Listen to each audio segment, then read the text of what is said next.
Good morning friends. जैसा कि आपने एनसीईआरटी 10 मैथ करवा रहा हूं मैं, आपने देखा होगा पहला लेक्चर 7th का कोऑर्डिनेट ज्योमेट्री। अब हम बात कर रहे हैं कोऑर्डिनेट ज्योमेट्री की ही जो इंट्रोटाइप रह गए 7.1 में। तो वो बच्चों क्या है, आपको कहेगा कि कोई पॉइंट एक्स एक्सिस पर है। क्या है बच्चों? एक्स एक्सिस पर है और वो कोई दो पॉइंट से इक्विडिस्टेंस। क्या है? इक्विडिस्टेंस। क्या है बच्चों? इक्विडिस्टेंस। क्या है बच्चों? इक्विडिस्टेंस पर क्या है वो पॉइंट, कोई पॉइंट एक्स एक्सिस पर है और वो बच्चों किसी दो पॉइंटों से क्या है, पी और क्या से वो क्या है, इक्विडिस्टेंस मतलब बराबर दूरी पर है। तो इसको हम क्या मान लेते हैं बच्चों? आर मान लेते हैं। एक्स एक्सिस पर है तो एक्स की वैल्यू तो एक्स रहेगी, वाई की वैल्यू बच्चों क्या हो जाएगी? 0 हो जाएगी। एक्स की वैल्यू एक्स रहेगी, वाई की वैल्यू क्या हो जाएगी? 0। अगर यहां वाई एक्सिस की बात करता, आपको एग्जांपल में दे रखा है वाई एक्सिस की बात करता, तो वाई की वैल्यू तो बच्चों क्या रहती? वाई, और एक्स की वैल्यू क्या रहती? 0। कोई दिक्कत बच्चों? अब आपको इन दो के कोऑर्डिनेट देगा। दो के कोऑर्डिनेट क्या दे रखे इसके अंदर? 2 -5 और -2 और 9 ये दे रखे बच्चों। तो आपको कैसे निकालने होंगे इस x की वैल्यू? तो देखिए ये होगा इक्वल डिस्टेंस है, मतलब इक्वल दूरी है, तो क्या होगा? PR is equal to R. क्या फॉर्मूला वही डिस्टेंस का, x2 माइनस x, क्योंकि PR की बात है, r बाद में है, x2 यही होगा ना, x माइनस 2 पूरे का होल स्क्वायर प्लस 0 माइनस -5 पूरे का होल स्क्वायर। कोई दिक्कत बच्चों? इसी तरह से r क्या हो बाद में है, तो ये क्या होगा? -2 माइनस x का पूरे का स्क्वायर प्लस 9 माइनस 0 पूरे का होल स्क्वायर। अब दोनों साइड स्क्वायर रूट है तो एक स्क्वायर रूट बन जाएगा, स्क्वायर बन जाएगा, या दोनों साइड स्क्वायर कर लो बच्चों, तो ये क्या हो जाएंगे? कैंसिल हो जाएंगे। क्या हो जाएंगे? कैंसिल हो जाएंगे। इसका फॉर्मूला बोलो, a माइनस बी पूरे का होल स्क्वायर है, तो a square plus b square minus 2ab। इस तरह इसका फॉर्मूला बोलो, माइनस कॉमन ले लो, तो ये क्या आ जाएगा? माइनस कॉमन ले लेंगे प्लस हो जाएगा ना, माइनस का स्क्वायर क्या था? माइनस सॉरी प्लस, तो इसका क्या आएगा? 2 square plus x square plus 2ab। इस तरह 9 का स्क्वायर क्या आएगा? 80। कोई दिक्कत बच्चों?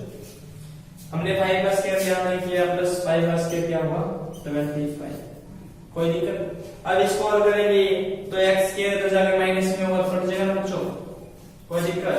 2 का स्क्वायर तो जाके कट जाएगा। कोई दिक्कत? अब ये तो जाके क्या होगा?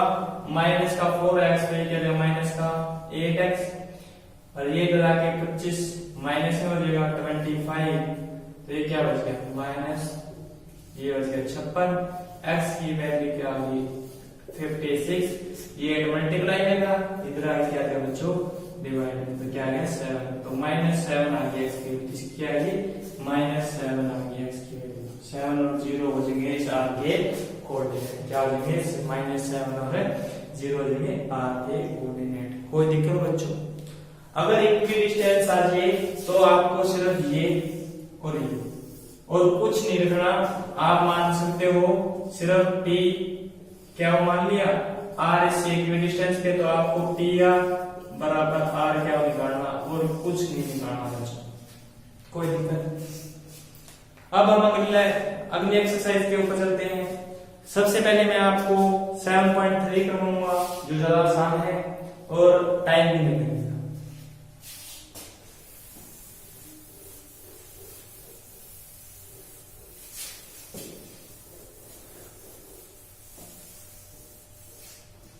सेवन पॉइंट 3 के अंदर बच्चों क्या दे रखा है आपको? 7.3 के अंदर कुछ ज्यादा नहीं दे रखा। आप आपसे पूछ रखा है हर एक सवाल के अंदर एरिया ऑफ ट्रायंगल। क्या पूछ रखा बच्चों? Area of triangle. अब एरिया ऑफ ट्रायंगल में कितने बेटा इसके वर्टिसेस होते हैं? कितने होते हैं? 3 होते हैं ना। मान के जो तीनों के पॉइंट नाम रख दो ए बी सी, और तीनों के पॉइंट हैं। पहले तो हमने 2 पॉइंट किए थे, डिस्टेंस निकाले थे, और 2 पॉइंट किए थे तो हमने x1 और x2 मान लिया था, y1 और y2 मान लिया था। लेकिन अब तीसरा पॉइंट भी होगा तो इसको क्या मान लेंगे? इसको मान लेंगे x1 y1, इसको मान लेंगे x2 y2, और इसको मान लेंगे x3 और y3। कोई दिक्कत बच्चों? तो हमें क्या करना है? सिर्फ क्या लेके चलना है? हमने सिर्फ फार्मूला बनाने के लिए x1 लिख दिया, सबसे पहले x वाली बात लिखेंगे, x2 लिख दिया और x3 लिख दिया। कोई दिक्कत बच्चों? यहां तक कोई दिक्कत है तो बताइए। 1/2 आउटसाइड में होगा इसके, क्या होगा? 1/2। तो हमें क्या लिखा? अब x1 लिख दिया, अगले y2 y लिख दो, दोनों पॉइंटों पे जो बच गया ना x1 का ले लिया, बाकी अब क्या लिख दो? y लिख दो माइनस, यहां प्लस लगा दो। क्या लिखोगे? y2 लिख दिया तो y3 लिख दो। अब क्या लिखोगे? x3 लिख दिया तो y1 माइनस y2। जैसे हमने क्या किया? 1 2 3 लिखा हुआ है, 1 आ चुका था, 1 2 3, देखो 1 2 3। इस तरह 2 के बाद चले, क्योंकि 1 की बारी खत्म, 2 की 2 3 फिर 1 2 3 1। उसके बाद में 3 की बारी 3 1 1 के बाद 2। सीरियल वाइज चलते जाएंगे, फॉर्मूला हमारा तैयार हो जाएगा। कोई दिक्कत बच्चों? अब आपको कहता है कि ये तीनों के तीनों पॉइंट ए बी सी जो आपका सेकंड सम है, तीनों के तीनों पॉइंट क्या है? कोलिनियर है। क्या बच्चों? कोलिनियर है। क्या है? कोलिनियर है। अगर ये तीनों के तीनों पॉइंट कोलिनियर होंगे तो कोलिनियर का मतलब क्या है? आपने पहले करवाया था मैंने 7.1 में कि तीनों के तीनों पॉइंट एक ही लाइन में होंगे। तीनों के तीनों पॉइंट किसमें होंगे? एक ही लाइन में होंगे। अगर एक लाइन में होंगे, क्या इससे ट्रायंगल बनी? और ट्रायंगल नहीं बनी तो एरिया ऑफ ट्रायंगल क्या होगा? 0। तो सिर्फ बच्चों आपको बराबर में क्या रखना है? 0 रखना है। बराबर में क्या रखना है? 0 रखना है। तीनों के तीनों पॉइंट अगर 0 दे रखे हैं, आपसे कहेगा k की वैल्यू निकालनी है, किसी की वैल्यू निकालिए, आपको x1 y1 कितने देगा? x2 y2 दे देगा, x3 नहीं देगा और y3 दे देगा। तो आपको इसकी जगह k दे देगा या इसकी जगह 2k दे देगा। तो आपको वैल्यू निकालनी होगी बच्चों। जो आपका सेकंड सम है वो प्रैक्टिस कीजिए। अगर नहीं समझ में आए तो कमेंट बॉक्स में आप उसकी इक्वेशन दे दीजिए या सम नंबर लिख के दे दीजिए कि 7.3 का ये सम समझ में नहीं आया, हम आपको सॉल्यूशन भेजेंगे, वीडियो प्रोवाइड कराएंगे। ठीक है बच्चों? आगे बात करते हैं हम इसी बेस के ऊपर।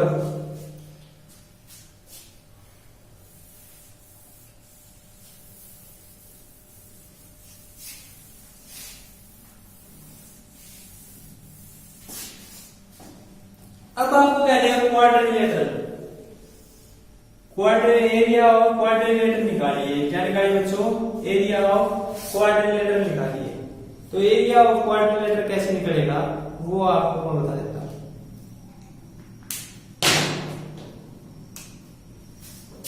एरिया ऑफ क्वाड्रिलेटरल कैसे निकलेगा वो बता रहा हूं।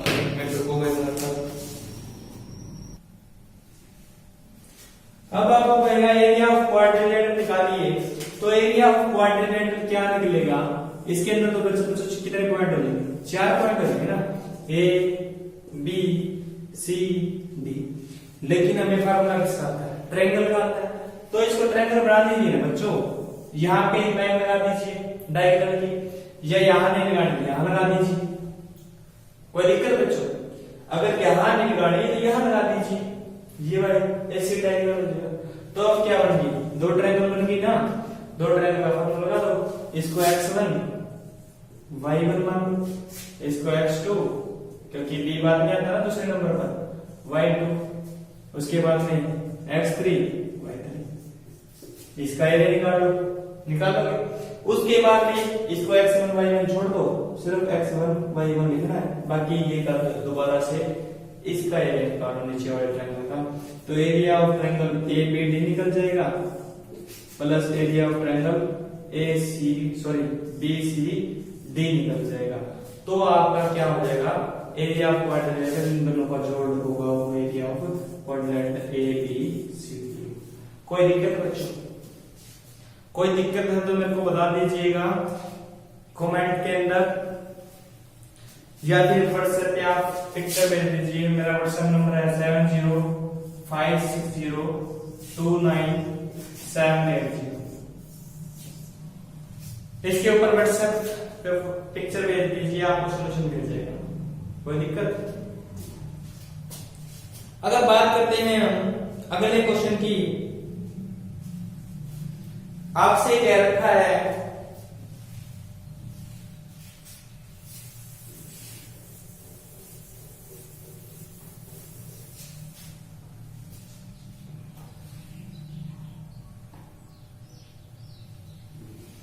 एक ट्रायंगल दे रखी है आपको ABC। क्या दे रखी बच्चों? ट्रायंगल दे रखी है ABC। तो आपको बताना है कि AD है वो इसका मीडियन है या नहीं, इसका मीडियन है या नहीं है। तो सबसे पहले तो आपको पॉइंट दिए होंगे x1, x2, x3। अगर बच्चों ये आपको पॉइंट दिए हुए हैं, अगर बच्चों आपको ये वाले पॉइंट दिए हुए हैं, तो आप इससे D का पॉइंट निकाल सकते हो। क्या निकाल सकते हो? D का पॉइंट निकाल सकते हो। D का पॉइंट कैसे निकालेंगे? ये इसका बीच का पॉइंट होगा अगर मीडियन है तो। और बीच का पॉइंट कैसे निकालते हैं? Mid point. तो मिड पॉइंट निकालते हैं इन दोनों का जोड़ x2 plus x3 by 2, y2 plus y3 by. अगर किसी भी दो पॉइंटों का बीच वाला पॉइंट मिड पॉइंट ज्ञात करना है तो दोनों के x जोड़िए, 2 से भाग कीजिए, दोनों के y कोऑर्डिनेट जोड़िए और 2 से भाग कीजिए, आपको x y कोऑर्डिनेट मिल जाएंगे। कोई दिक्कत बच्चों? इससे आपके x और y कोऑर्डिनेट मिलेंगे। कोई दिक्कत? अब क्या कीजिए, ट्रायंगल ABD निकालिए एरिया और एरिया ऑफ ट्रायंगल ACD निकालिए। यदि दोनों ट्रायंगल के एरिया बराबर हैं, दोनों ट्रायंगल का एरिया बराबर है, तो AD क्या है? AD is median. क्या हुआ? AD is median. अदरवाइज आपको मिड पॉइंट का फॉर्मूला लिख लो कि A और B के बीच यदि मिड पॉइंट दे रखा हो तो क्या होगा? x1 plus x2 by 2, y1 plus y2 by 2। एक सेंट्रोइड का फॉर्मूला लिख लीजिए बच्चों। कई बार एक नंबर में क्वेश्चन आ जाता है, ट्रायंगल के अंदर ही होगा बीच में, बिल्कुल सेंट्रोइड क्या था बीच में? तो x1 plus x2 plus x3 by 2, y1 plus y2 plus y3, sorry 2 नहीं आएगा भाई, 3 डिवाइड में 3 पॉइंट है, तो ये हो जाएगा आपका सेंट्रोइड। तो आपकी 7.3 एक्सरसाइज कंप्लीट हो चुकी है बच्चों। अगर कोई भी दिक्कत हो तो व्हाट्सएप नंबर मैंने लिख दिया था, उस पे आप कमेंट व्हाट्सएप पे फोटो भेज सकते हैं या कमेंट बॉक्स में कमेंट लिख सकते हैं। तो बच्चों अगर आपको ये वीडियो पसंद आया तो लाइक एंड शेयर जरूर कीजिए और आप इस चैनल को सब्सक्राइब कीजिए, क्योंकि आपको अगर time to time video lecture चाहिए तो आपको नोटिफिकेशन मिल जाएगा, जिससे आपको पता लग जाएगा